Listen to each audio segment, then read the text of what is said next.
Dans une autre vie professionnelle, je travaillais en communication corporative dans le domaine des soins de santé et j'ai fait la promotion pour un nouvel centre universitaire de santé.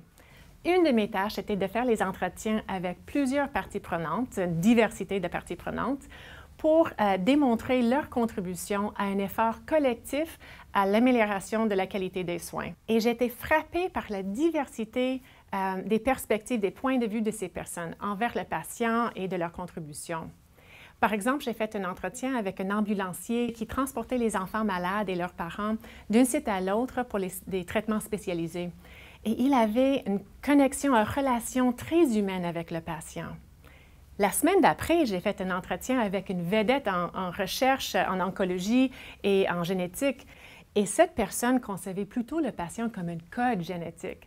Alors, il y avait un effet d'abstraction assez important chez ce chercheur. Mais j'ai remarqué qu'au sein de l'organisation, toutes ces contributions, on les agençait, on les ordonnait à travers un processus de négociation, de signification et de sens. Aujourd'hui, en tant que chercheur, j'ai le privilège de faire une tâche liée à cette expérience qui consiste justement à questionner cette intersection, cette imbrication des perspectives, notamment dans la collaboration interprofessionnelle en soins de santé.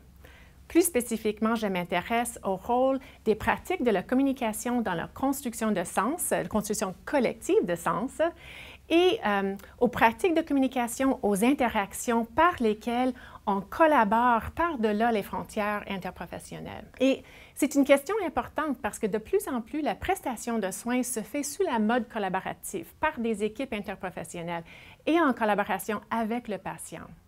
Et la recherche sur la collaboration interprofessionnelle nous dit très clairement que la communication est un élément essentiel à son bon fonctionnement, mais on a tendance à la mettre dans une boîte noire.